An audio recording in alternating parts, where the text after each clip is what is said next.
आता केस ने पकड़वाया। बड़ा रैकेट, सामने आए ऐसे नाम और सबूत सुन हिल गई सीबीआई।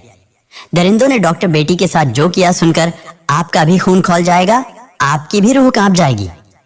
अदालत में दरिंदे संजय रॉय के बयान और पॉलीग्राफ टेस्ट से साफ हो गया है कि कोलकाता अस्पताल कांड में एक से ज्यादा लोग शामिल थे। दरिंदे संजय ने गलती से एक ऐसा बयान दे दिया है जिससे यह कंफर्म हो गया है कि डॉक्टर बिटिया के साथ हुए कांड में संजय रॉय अकेला नहीं था, बल्कि हॉस्पिटल के कई बड़े नाम शामिल हैं। अब सीबीआई का शक हकीकत में बदलने लगा है।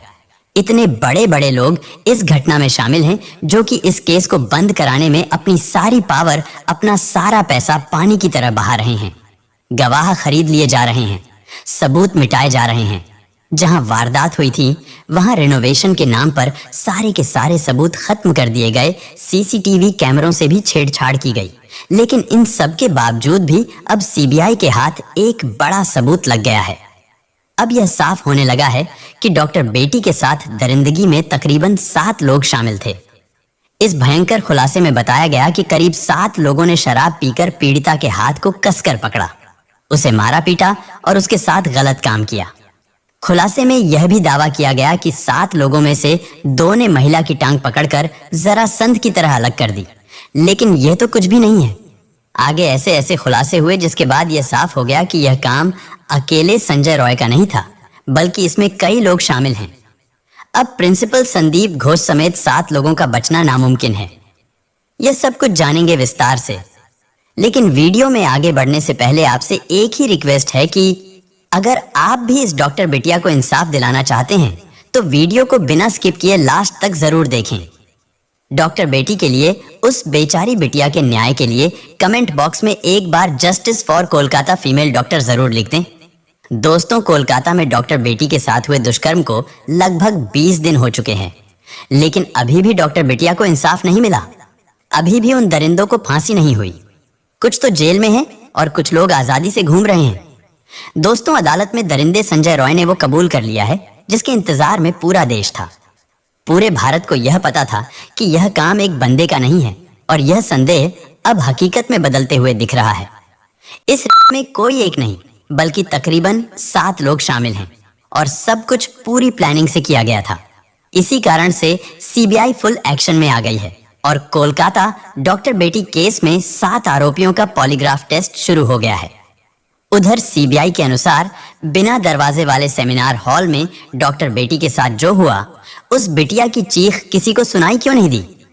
अब सीबीआई यह जानने की कोशिश कर रही है कि अपराध को बिना किसी बाधा के कैसे अंजाम दिया गया। क्या कोई व्यक्ति सेमिनार हॉल के बाहर निगरानी कर रहा था? सीबीआई यह भी देख रही है कि सेमिनार हॉल से कोई चीख या फिर शोर क्यों नहीं सुनाई दिया। इन सभी तथ्यों से यही साफ होता है कि डॉक्टर बेटी के साथ दरिंदगी सेमिनार हॉल में नहीं बल्कि कहीं और की गई थी। उन्हें किसी और रूम में जमकर मारा पीटा गया और फिर जब उसकी सांसें चलनी बंद हो गई तो उन्हें सेमिनार हॉल में लाकर के रख दिया गया, जिसके बाद उनके शरीर को दरिंदे संजय रॉय के हवाले कर दिया गया। लेकिन अब संजय रॉय ने अदालत और पॉलीग्राफ टेस्ट में जो बयान दिया है उससे यह साफ हो गया है कि वो अकेला नहीं था, बल्कि इसमें कई लोग शामिल थे। अदालत में दिए गए संजय के बयान को तो जानेंगे ही, लेकिन उससे पहले सबसे भयंकर खुलासे को देखते हैं जिसमें 7 लोगों के शामिल होने का दावा किया जा रहा है। दरअसल सोशल मीडिया पर एक पोस्ट में दावा किया गया है कि कोलकाता के आरजीकर मेडिकल कॉलेज और अस्पताल में हुए डॉक्टर बेटी की हत्या संजय रॉय ने नहीं बल्कि अस्पताल के साथ ट्रेनी डॉक्टर ने की थी और इन सब में अस्पताल का प्रिंसिपल भी शामिल है। मेरी बात जरा ध्यान से सुनिए, फिर अंत में सब कुछ क्लियर हो जाएगा। इस पोस्ट में कहा गया है कि इन ट्रेनी डॉक्टरों ने पहले डॉक्टर बेटी के साथ दरिंदगी करी और फिर उसकी टांगों को बेरहमी से चीर दिया, जैसे महाभारत में जरासंध के साथ किया गया था। भीम ने इसी तरीके से जरासंध का कत्ल किया था। एक्टिविस्ट मधु किश्वर ने सोशल मीडिया प्लेटफॉर्म एक्स पर इस बारे में एक पोस्ट किया जिसमें उन्होंने बताया कि अस्पताल में काम करने वाली एक महिला डॉक्टर और उसके दोस्त के बीच हुई फोन कॉल बातचीत से यह दावा किया गया है। उन्होंने इस बातचीत का ऑडियो भी शेयर किया है जो बंगाली में है।